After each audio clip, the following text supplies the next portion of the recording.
Hello नमस्कार आदाब सत श्री अकाल और अस्सलाम वालेकुम। मैं हूं मोहम्मद अहमद काज़मी, लेकर आया हूं आपका पसंदीदा कार्यक्रम ग्लोबल न्यूज़। इस वक्त की बड़ी खबर है, इजराइल ने हालिया जंग के बाद फ़िलिस्तीनी रेजिस्टेंस को कमज़ोर करने के लिए अपने पड़ोसी मुस्लिम मुल्कों के साथ ताल्लुकात को बेहतर करने की कोशिशें तेज़ कर दी हैं। इजराइल के डिफेंस मिनिस्टर यायर लैपिड के हाल ही में यूनाइटेड अरब एमिरेट्स के दौरे के फ़ौरन बाद इजराइल ने तुर्की और जॉर्डन से ताल्लुकात को सुधारने का सिलसिला तेज़ कर दिया है। इसके तहत कल यानी मंडे को तुर्की के प्रेसिडेंट रजब तैयब अर्दगान ने इजराइल के प्रेसिडेंट इसहाक हरगोज से फ़ोन पर बात की है।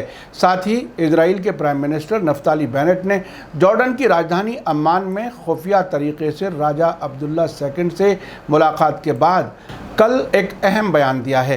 तुर्की और इजराइल के प्रेसिडेंट्स की टेलीफोन पर हुई बात के बारे में आज तुर्की के अखबार हुर्रियत और इजराइल के अखबार जेरूसलम पोस्ट ने डिटेल छापी है, जबकि जॉर्डन के राजा से मुलाकात के बाद नफ्ताली बेनेट ने कल इजराइल की पार्लियामेंट नेसेट में एक बयान दिया है, जिसमें उन्होंने कहा है कि इजराइल की सिक्योरिटी के लिए जॉर्डन के साथ अच्छे ताल्लुकात बहुत ज़रूरी हैं। इस तरह से इजराइल उन मुस्लिम लीडर्स के चेहरों से पर्दे उठा रहा है जो दूसरी तरफ ख़ुद को मुसलमानों के लीडर के तौर पर पेश करते हैं। तुर्की के अखबार हुर्रियत के मुताबिक प्रेसिडेंट रजब तैयब अर्दगान ने इजराइल के नए प्रेसिडेंट इसहाक हरगोज को कल 12 जुलाई को फ़ोन करके उन्हें ओहदा संभालने पर मुबारकबाद दी और कई अहम मैदानों में दोनों मुल्कों के बीच कोऑपरेशन बढ़ाने की ख्वाहिश जाहिर की है। हुर्रियत अखबार ने तुर्की सरकार के कम्युनिकेशन डायरेक्टरेट के ज़रिए जारी किए गए बयान के हवाले से बताया है कि दोनों लीडर्स ने आपसी ताल्लुकात और इलाके के मामलात पर बातचीत की। अर्दगान और हरगोज के बीच ये टेलीफोन बातचीत ऐसे वक्त में हुई है जबकि इजराइल की तरफ से जेरूसलम में मुसलमानों के क़िबला अव्वल मस्जिद अल अक्सा पर इजरायली सिक्योरिटी फोर्सेस हमले जारी रखे हुए हैं और बैतुल मुक़द्दस के पुराने शहर के कई इलाकों में फ़िलिस्तीनी अरबों के घरों को गिराए जाने की खबरें लगातार आ रही हैं। इसके अलावा 21 मई के बाद इजराइल ने जंगबंदी की खिलाफ वर्जी करते हुए कम से कम 3 बार गज़ा पर बमबारी की है। तुर्की के सरकारी बयान के मुताबिक अर्दगान ने इजराइल के प्रेसिडेंट इसहाक हरगोज से कहा कि दोनों मुल्कों के बीच कई मैदानों में, ख़ासतौर से एनर्जी, टूरिज़्म और टेक्नोलॉजी में कोऑपरेशन की काफ़ी गुंजाइश है। उन्होंने ये भी कहा कि इंटरनेशनल कम्युनिटी यूनाइटेड नेशंस के रेजोल्यूशन के ढांचे के तहत फ़िलिस्तीनी इजराइल टकराव के परमानेंट हल के लिए दो मुल्क यानी इजराइल और फ़िलिस्तीन अलग अलग बनाए जाने के ज़रिए हल की उम्मीद करती है। साथ ही तुर्की के सरकारी बयान में बताया गया है कि रजब तैयब अर्दगान ने कहा है कि फ़िलिस्तीन इजराइल टकराव के हल के लिए उठाए जाने वाले पॉजिटिव कदम तुर्की इजराइल ताल्लुकात को मजबूत करने में मददगार होंगे। उन्होंने कहा कि मिडिल ईस्ट की सिक्योरिटी और स्टेबिलिटी के लिए तुर्की और इजराइल के बीच ताल्लुकात बहुत अहम हैं। उधर इजराइल के अखबार जेरूसलम पोस्ट ने इस टेलीफोन बातचीत के बारे में बताया है कि तुर्की और इजराइल के प्रेसिडेंट्स के बीच 40 मिनट तक फ़ोन पर बात हुई है, जिसके दौरान दोनों लीडर्स पहले जैसे अच्छे ताल्लुकात बहाल करने को इलाकाई सिक्योरिटी और स्टेबिलिटी के लिए ज़रूरी बताया है। अखबार ने बताया है कि कोरोना महामारी के बावजूद दोनों मुल्कों के बीच कारोबार बढ़ता रहा है। दोनों लीडर्स ने इख्तलाफ के बावजूद बातचीत का सिलसिला जारी रखने और इजराइल फ़िलिस्तीन मामले का हल करने की कोशिश जारी रखने के लिए कहा है। जेरूसलम पोस्ट के मुताबिक इजराइल में एक्सपर्ट्स का कहना है कि अर्दगान का अगला फ़ोन इजराइल के प्राइम मिनिस्टर नफ्ताली बेनेट को आएगा। दोनों मुल्कों के बीच 2020 में ताल्लुकात उस वक्त ख़राब हुए थे जब इजराइल के डिप्टी फॉरेन मिनिस्टर ने इजराइल में तुर्की के एम्बेसडर के बारे में कुछ नागवार बात कह दी थी।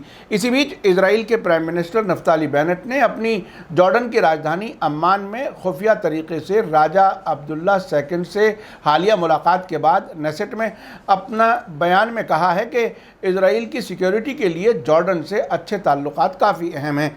आज जेरूसलम पोस्ट में छपी खबर के मुताबिक नफ्ताली बेनेट ने former prime minister Benjamin Netanyahu की नुक्ताचीनी करते हुए कहा कि उन्होंने जॉर्डन के साथ ताल्लुकात को तबाह कर दिया था। उन्होंने ये बयान नेतन्याहू की इस नुक्ताचीनी के बाद दिया है, जिसमें उन्होंने इल्ज़ाम लगाया था कि जॉर्डन के साथ ताल्लुकात को सुधार कर नई सरकार इनडायरेक्ट तरीके से ईरान को मजबूत बना रही है। नफ्ताली बेनेट ने कहा कि नेसेट मेंबर बीबी नेतन्याहू मुझे इसे समझाएं, मुझे हकीकत में ताज्जुब है। आप कहते हैं कि इजराइल के लीडर को कभी कभी इजराइल के फ़ायदे के लिए दूसरे मुल्कों का सामना करना पड़ता है।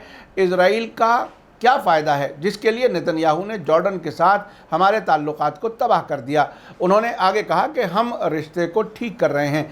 साथ ही कहा कि जॉर्डन इजराइल और ईरान के बीच में है, इस वजह से जॉर्डन के साथ एक अच्छा रिश्ता इजराइल की नेशनल सिक्योरिटी के हक़ में है।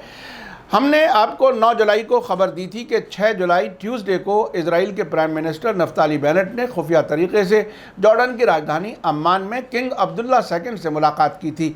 इस खबर को इजराइल के ज़रिए मीडिया में लीक किए जाने पर जॉर्डन ने नाराज़गी जाहिर की थी कि इससे किंग अब्दुल्ला को काफ़ी सियासी नुकसान उठाना पड़ेगा। इस मुलाकात के बाद इजराइल की तरफ से जॉर्डन को 50 मिलियन क्यूबिक मीटर पानी देने के समझौते का ऐलान भी हुआ था। आपने देखा कि इजराइल की नज़र में उसकी सिक्योरिटी के लिए जॉर्डन के साथ रिश्ते कितने अहम हैं। दूसरी तरफ यही मुनाफिक फ़िलिस्तीनियों के हमदर्द भी होने का ड्रामा करते हैं। जॉर्डन के राजा मस्जिद अल अक्सा की वक्फ के मुतवल्ली भी हैं। तुर्की के प्रेसिडेंट ने भी इजराइल के प्रेसिडेंट के साथ 40 मिनट लंबी बात करके आपसी ताल्लुकात को मजबूत करने की कितनी बातें की हैं, उससे बहुत कुछ समझना आसान है। 40 मिनट लंबी बातचीत किसी अजनबी के साथ नहीं की जा सकती। ऐसे मौक़ों पर यह साफ़ हो जाता है कि इन मुल्कों के लीडर्स इजराइल से बहुत अच्छी तरह से मिले हुए हैं।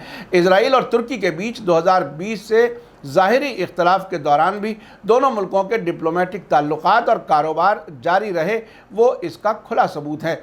आखिर में आप बताइए कि मुस्लिम मुल्कों की हुकूमतों को उन फ़िलिस्तीनी लोगों का साथ देना चाहिए जो हर दिन इजराइल के जुल्म का शिकार होते हैं, या इजराइल से अपने ताल्लुकात बेहतर करने चाहिए?